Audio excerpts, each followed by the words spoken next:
Welcome to social post. నేను Nihal. So one of my friend ఏం చేశాడంటే వాళ్ళ ఊర్లో ఉన్న 7 ఎకర్స్ మొత్తం అమ్మేసి ఇక్కడ హైదరాబాద్లో రీలొకేట్ అయ్యి ఇక్కడ ఒక కమర్షియల్ బిల్డింగ్ కొనాలని అనుకుంటున్నారు. లేకపోతే ఏదైనా రెసిడెంట్ బిల్డింగ్, ఈ రెండింటిలో ఏదో ప్లాన్ చేయాలనుకుంటున్నారు. సో అక్కడ అమ్మి ఇక్కడ తీసుకోవడం కరెక్టేనా? ఎలా ప్లాన్ చేసుకోవాలి ఆ మనీని? దీని గురించి మాట్లాడడానికి సర్టిఫైడ్ వెల్త్ మేనేజర్ రేవంత్ చల్మల్ల గారు ఉన్నారు. ఒకసారి సార్తో మనం మాట్లాడదాం. Hello sir, welcome to social post. Hello అండి సార్, నా ఫ్రెండ్ వాళ్ళ ఊర్లో 7 ఎకర్స్ మామిడికాయ తోటలు ఉంది. సో అది అమ్మేసి ఒక్కొక్క ఎకరం వచ్చేసి ఒక 20 to 20 lakhs తీసుకుందాం లీస్ట్ కౌంట్ లో. ఓకే 20 lakhs వేసుకున్నా గానీ 7 ఎకరాలు మొత్తం అమ్మేసి ఇక్కడ హైదరాబాద్ లో ఒక కమర్షియల్ రెసిడెన్షియల్ బిల్డింగ్ అనుకుందాం సార్. అది కూడా ఉప్పల్ సైడ్ ఆ ఏరియాలో కొనాలనుకున్నాడు. బిల్డింగ్ మొత్తం కొని అందులో రెవెన్యూ వస్తుంది, ఎవ్రీ మంత్ రెంటల్ ఇన్కమ్ వస్తుంది, రెవెన్యూ వస్తుంది. సో అందులో మొత్తం వాళ్ళ ఫ్యామిలీ మొత్తం అలా గడిపేద్దాం అని అనుకుంటున్నారు. సో ఇక్కడ చూసుకున్నట్లు ఏంటంటే వాడు అక్కడ అమ్మి ఇక్కడ తీసుకోవడం కరెక్టా?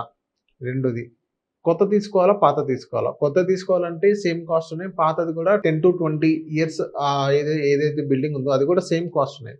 మీరు ఏం సజెషన్ ఇస్తారు? అమ్మి ఇక్కడ తీసుకోవడం కరెక్టా, కొత్త తీసుకోవడం కరెక్టా, పాత తీసుకోవడం కరెక్టా? సో ఫస్ట్ థింగ్, అసలు అపార్ట్మెంట్ వాట్ ఎవర్ వాళ్ళు ఇన్కమ్ కోసం డిపెండ్ అవుతున్నారు అని అంటే సాధ్యమైనంత వరకు రెసిడెన్షియల్ జోలికి వెళ్ళకూడదు. బికాజ్ వాళ్ళ టార్గెట్ ఏంటి, దాని మీద సర్వైవ్ అవ్వాలి అని అనుకుంటున్నారు. నెంబర్ 2, 1,40,00,000 బతకడానికి సరిపడే రెంటల్ ఇన్కమ్ ప్రాపర్టీస్ హైదరాబాద్లో దొరకవు.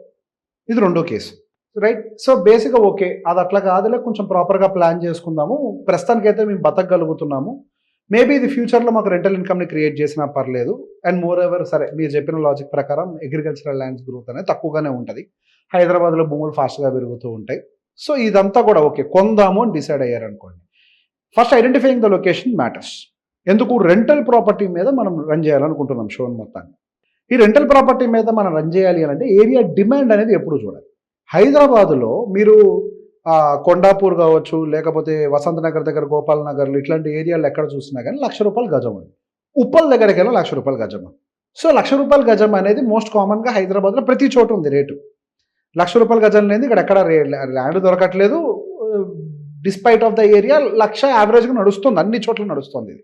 కాకపోతే ఇక్కడ ఒక చిన్న కేసు ఎగ్జాంపుల్ చెప్తాను. మా దగ్గరకి ఒక కపుల్ వచ్చారు. వాళ్ళు రెంటల్ ఇన్కమ్ వస్తుంది కదా అని చెప్పేసి ఇలానే అనుకొని కొంత లోన్లో కొన్నారు, వేరే విషయం.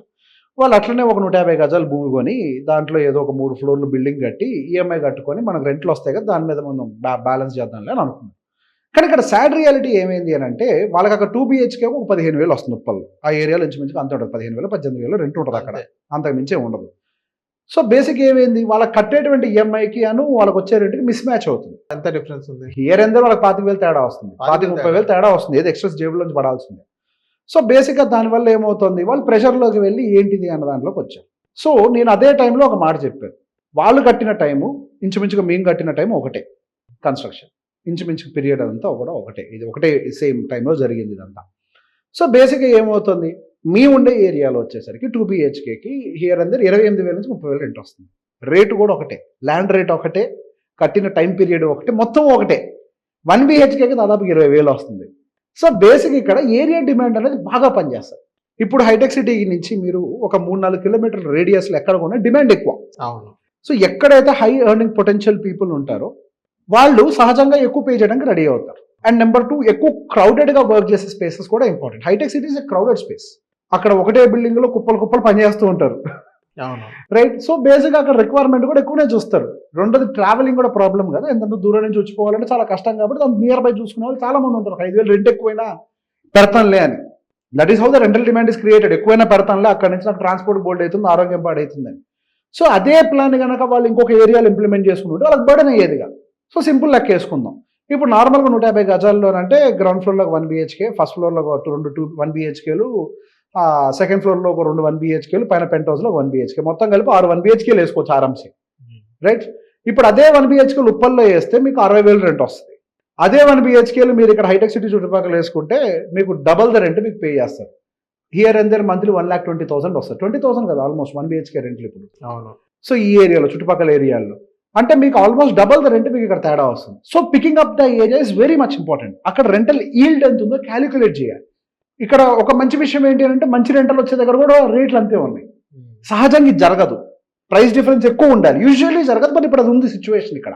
కాబట్టి మంచిగా ₹1,00,000 గజం ఉండే ఏరియాలో రెంటల్ ఇన్కమ్ ఒక 18,000 నుంచి 20,000 ఒక 1 BHKకి వస్తుంది, లేదా 16,000 నుంచి 20,000 మధ్యలో వస్తుంది అంటే పికిటప్ మంచిగా 150 గజాలు కొనేసుకొని 150 గజాలకి సరే మీకు మీ ల్యాండ్ డబ్బులు సరిపోతాయి. పైన అవసరాన్ని బట్టి బ్యాంక్ లోన్కి అని వెళ్ళచ్చు. 1,50,00,000 మీరు బ్యాంక్ లోన్ పెట్టుకున్నా కానీ మీకు 1,50,00,000 ఎందుకు అవుతుంది? హియర్ అందరు గట్టిగా అయితే ఒక 90 లక్షలు 80 లక్షలు ఖర్చు అయింది. రెంటల్ పర్పస్ కట్టేది కాబట్టి 80 లక్షలు ఖర్చు అవుద్ది. మీకు ఎంత ఈఎంఐ పడుతుంది? 80 లక్షలు అంటే 75,000 వస్తుంది మాక్సిమం, రైట్? ఇక్కడ మీకు రెంట్ ఎంత వస్తుంది? నెలకి 1,20,000 వస్తుంది. 70,000 పోనీ మీకు ఎదురు డబ్బులు వస్తున్నాయి కదా మళ్ళీ. మరి పోయారు మీరు పెట్టుబడి పెట్టారా బిల్డింగ్ మీద? లేదు. ఇక్కడ ఏంటి మీకు సరే మీరు ₹1,00,00,000 పెట్టుబడి పెట్టి కట్టారా అనుకున్న ₹1,00,00,000 పెట్టి 90,000 పోను మీకు ఇంకా 30,000 మిగులుతున్నాయి కదా. అండ్ ఇక్కడ మీకు rental income month on month increase, year on year increase అవుతుంది కదా. But EMI will never change కదా. ఇయర్ అందర్ ఈఎంఐ విల్ బి సేమ్ కదా. ప్లస్ ఇక్కడ మీకు ల్యాండ్ రేట్ 12 to 13 15% మధ్యలో గ్రోత్ వస్తుంది కదా. ల్యాండ్ పని ల్యాండ్ చేస్తుంది. బిల్డింగ్ మీద మీ సొంత డబ్బులు పెట్టకుండా బ్యాంకు డబ్బులు పెట్టారు. ఇక్కడ నేను చాలా మంది చెప్తా, ఒకవేళ వాళ్ళకి 3 కోట్లు వచ్చినా వాళ్ళని లోన్కి వెళ్ళమంట. 1,50,00,000 ల్యాండ్ కొనండి, ఇంకో ₹1,00,00,000 తీసుకొచ్చి ఇక్కడ పెట్టకండి, దీని మీద పెట్టొద్దు. తీసుకెళ్ళి ఇంకో మ్యూచువల్ ఫండ్ లో ఇన్వెస్ట్ చేసుకోండి. ఇంకో 1,50,00,000 లిక్విడిటీ ఉంటుంది. 1,50,00,000 ల్యాండ్, 1,50,00,000 మ్యూచువల్ ఫండ్స్. ఈ 1,50,00,000 ల్యాండ్ మీద ఈజీ ₹1,00,00,000 ఇంటి లోన్ వస్తుంది. అవును, మీ జేబులో కట్టేది ఏం లేదు కదా. ఇప్పుడు మీరు జేబులో నుంచి ₹1,00,00,000 పెట్టుబడి పెట్టి అది ఎప్పటికి బ్రేక్ ఈవెన్ అవ్వాలి. ఈ బాధలు పట్టం ఎందుకు? ఆ 1,50,00,000 అక్కడ ఉంటుంది, 15% గ్రో అవుతూ ఉంటుంది, లిక్విడిటీ ఉంటుంది. అది వర్స్ట్ కేస్ సినారియోలో మీకు సంవత్సరానికి 15 లక్షలు 15% క్రియేట్ అవుతుంటే 15 అంటే దాదాపుగా మనకి here and there 22 lakhs create చేస్తుంది. ఇక్కడ మీకు ఒక 24 lakhs వస్తాయి హియర్ అండ్ దేర్. ఇది కదా ప్రాపర్ ప్లాన్ అంటే. లిక్విడిటీ దొరుకుతుంది, ఇక్కడ రెంట్ వస్తుంది. సో బేసిక్ ఎప్పుడైనా ఇన్వెస్ట్మెంట్స్ పెట్టేటప్పుడు రెంటల్ ఈల్డ్ని క్యాలిక్యులేట్ చేయండి. నా తమ్ము రూల్ ఏంటి అని అంటే, మన కన్స్ట్రక్షన్ కాస్ట్ మీద, ల్యాండ్ వాల్యూ మీద కాదు, కన్స్ట్రక్షన్ కాస్ట్ మీద రూపాయి వడ్డీ రావాలి. రూపాయి వడ్డీ కన్స్ట్రక్షన్ వాల్యూ మీద రానప్పుడు మీరు అది కొని వేస్ట్, మీరు అది పెట్టుబడి పెట్టి వేస్ట్. అక్కడ పెట్టుబడి పెట్టద్దు అసలు. రూపాయి వడ్డీ క్రియేట్ అవ్వాల్సిందే. అప్పుడు ఏమవుతుంది? మీరు లోన్ తీసుకున్నప్పుడు మీరు ఒక 80 పైసలకు 90 పైసలకు లోన్ తీసుకుంటారు, పైన మిగిలేదు మీకు, అంతే. అది లెక్క. మరి ల్యాండ్ మీదే కదా, ఆ పైన మిగిలే దాని మందం ల్యాండ్ రెంట్ అనుకోండి. అది ఇప్పుడు బిల్డింగ్ ఏమన్నా 20 సంవత్సరాలు అయిపోదు కదా. బిల్డింగ్ లోన్ అయితే 20 సంవత్సరాలకి అయిపోద్ది. అవును, బిల్డింగ్ మాత్రం ఇంకా సర్వైవ్ అవుద్ది కదా ఇంకొక 10-15 సంవత్సరాలు. ఆ 10-15 సంవత్సరాలు బోనస్ అంతా మీదే కదా. కానీ పెట్టుబడి ఎవరిది? బ్యాంక్ ఓడిది. బ్యాంక్ ఓడి డబ్బులతో వ్యాపారం చేయండి, సొంత డబ్బులతో వ్యాపారాలు చేయొద్దు. దట్ డజంట్ మీన్ అన్నిటికీ అప్లై అవుద్దని. ఈల్డ్ని బట్టి ఇప్పుడు నేను చెప్పిన స్ట్రాటజీలో మన సొంత డబ్బులు పెట్టి చేయకుండా బ్యాంక్ డబ్బులతో చేస్తే వీళ్ళు సర్వైవ్. కన్స్ట్రక్షన్ మీద సొంత డబ్బులు పెట్టకండి. లోన్ వస్తే లోన్ తీసుకోండి, చీపర్ ప్రైస్కి వస్తుంది. ఓకే, అట్లా చేయండి. అంటే లోన్ అంటే ఇప్పుడు ఎంత పర్సెంట్ వస్తుంది సార్ లోన్? వర్స్ట్ కేసులో 8% ఇస్తున్నారు కదా ఇప్పుడు హోమ్ లోన్. మీరు కట్టేది హోమే కదా. అది మ్యూచువల్ ఫండ్ అయితే 15% మనకి. మరి అంతే కదా, ఇక్కడ పెట్టుబడి పెడితే 8% కాడు ఇస్తున్నాడు కదా, అక్కడైతే మీకు 15 వస్తుంది కదా. Why should you 1% difference double వస్తుంది కదా. మరి ఎందుకు లూజ్ అవ్వాలి వెళ్తుంది? ఇది better way of creating wealth. Okay, so thank you sir. Most welcome.